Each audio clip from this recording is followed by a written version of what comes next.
Hey, what's up, everyone? Vince Neer here from BuzzStream. Today, I'm going to share my insights and quick takeaways from Muck's new State of Journalism 2026. Now, it's a great report, about 48 pages long. I highly recommend checking it out. But if you don't have the time, I want to share some of my takeaways for digital PRs. And a reminder before we get into all this, like, subscribe, share this stuff with your colleagues.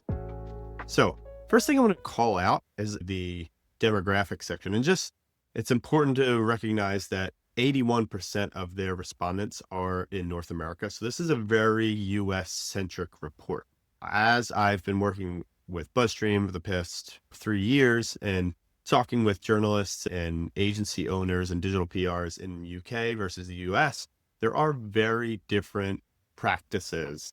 And the journalists, for the most part, are on the same page with a lot of things, but there are some nuances. So just take that all with a grain of salt. Okay, first thing I wanted to call out is that relationships with public relations professionals are very important to journalists.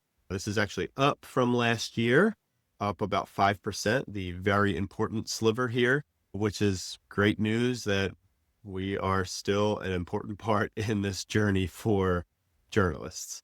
Okay, next one I wanted to point out here is that social media is very valuable to a journalist. And it seems like Facebook is actually the highest on this list, which was surprising to me. It was this last year and I maybe forgot, but I always thought LinkedIn was the more relevant platform. So keep this in mind when you're distributing content, thinking about how you can get it in front of journalists. This might be a platform for you to consider.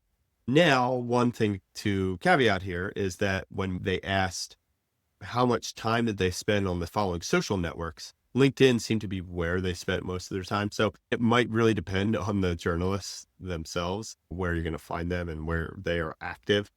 So do your research, jump into it that way, I would say. Okay, next thing I wanted to share is just the number of pitches. Yes, it is still high. It is not going down. The daily pitch volume is shifting upward. The 6 to 10 bucket here has jumped up a bit.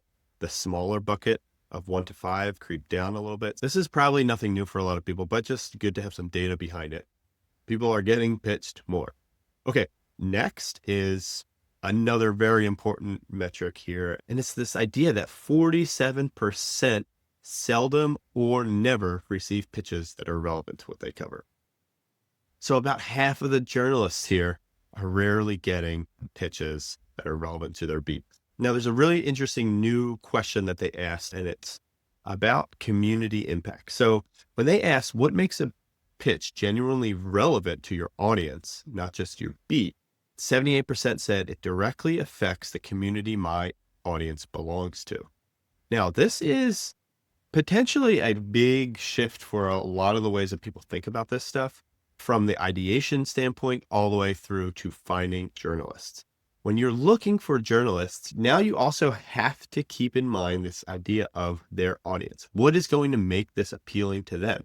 Remember, journalists have KPIs, they have traffic goals that they're trying to hit. So if you can align with the types of stories that they get eyeballs on and get their audience and community interested, you're going to really do well in this industry. And to follow up on this, when they needle down into the specifics, how often do these PR pitches demonstrate awareness of a community that the outlet serves? Again, it's 51% seldom or never demonstrate this awareness of the community. So audience, I think, in 2026 is super important. It always was, but this is more impetus to drill down into the audience, understand what the journalists you're pitching, understand what they cover, understand why it's going to be important to them, but also important to their readers. So again, I highly recommend checking out this full report. Download it. It's totally free. Muck team is always doing great stuff like this. So kudos to them and their team and their data analysts and all the journalists who took part in this. And hopefully you'll find some insights that are relevant to you and can really drive your strategy in 2026. Thanks for watching.